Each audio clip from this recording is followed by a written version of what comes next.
হারাম করে দিয়েছেন, ঠিক না বেঠিক? এজন্য আল্লাহ তাআলা চাই, ও আমার বান্দা,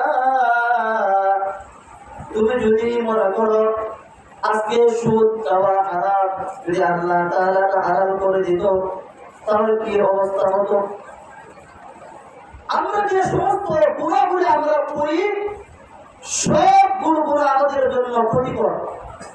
আরে একটা মুমিন তো গুনাহকে এমন মনে করবে, একটা গুনাহকে এমন মনে করবে যে একটা গুনাহ একটা পাহাড়ের সমতুল্য।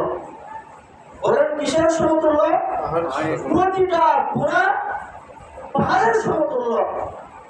একটা পাহাড় যে কোনো সময় আমার উপর যদি পড়ে যায়, আমি ধ্বংস হয়ে যাব, আমি নিশ্চিত আমার মৃত্যু।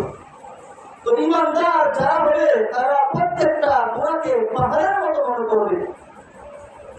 ওই গুনাহটা যে কোনো সময় আমার দিকে চলে আসতে পারে। যেরকম ভাবে একটা পাথর যদি আমার উপরে পড়ে যায়, আমি কি মারা যাব? প্রত্যেকটা ইমানদার মানুষ গুনাহকে পাহাড় মনে করবে যে আমি একটা জিনার কাজ করেছি, এটা আমার জন্য একটা পাহাড়ের মতো, আমার যে কোনো সময় মৃত্যু হয়ে যেতে পারে, ঠিক না ঠিক? যদি গুনাহ করা অবস্থায় আমার মৃত্যু হয়ে যায়, তাহলে যে ফাইন্না লাহু জাহান্নাম, নিশ্চয় তার জন্য অপেক্ষা করছে কি জাহান্নাম।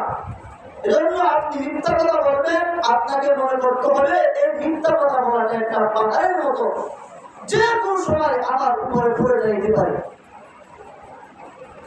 আপনি একটা ব্যভিচারের কাজ করলেন, যে কোনো একটা গুনাহের কাজ করলেন, এটা আপনাকে পাহাড়ের মতো মনে করতে হবে। যদি আপনি আমি প্রত্যেকটা গুনাহকে পাহাড়ের মতো মনে করি, তাহলে আপনার আমার দ্বারা আর গুনাহ হবে না। কারণ আল্লাহ তাআলা আমাদের কি জিনিস ভালো বলে, কোন জিনিসটা খারাপ বলে আল্লাহ তাআলা হারাম করে দিয়েছেন। বান্দা, এই জিনিসগুলো তুমি ভক্ষণ করো, তুমি এই জিনিসগুলো করো। এই যে আমরা নামাজ পড়ি, নামাজ পড়ার কারণে আমাদের শরীর সুস্থ থাকে, আমাদের দিলে শান্তি লাগে, চোখে শীতলতা আসে, আল্লাহ তাআলা খুশি হয়ে যায়। আর যদি আপনি আমি নামাজ না পড়ি, তাহলে তো আমরা আল্লাহ তাআলার হুকুম মানলাম না।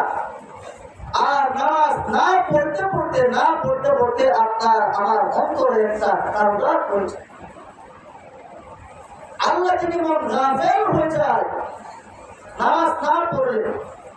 আজকে আমরা শুধুমাত্র এই শুক্রবার দেখবেন জুমার দিনে আমাদের ফজরের নামাজের খবর নাই, আসরের খবর নাই, মাগরিব খবর নাই, ইশার নামাজের খবর নাই। শুধুমাত্র এই 2 রাকাত জুমার নামাজ আদায়ের জন্য আমরা মসজিদে আসি, এই 2 রাকাত কোনরকম ভাবে পড়ে আমরা বের হয়ে যাই। এটা কি আমাদের জন্য উচিত বলেন?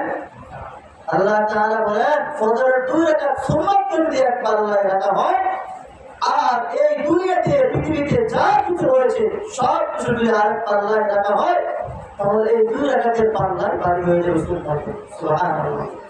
তাহলে আমরা এখন থেকে আমাদের এই সুন্দর জীবনটা, এটা একটা সুন্দর জীবন। যারা অসুস্থ হয়ে গেছে তারা বুঝতেছে জীবনের কি, জীবন কি যে জিনিস তারা বুঝতেছে।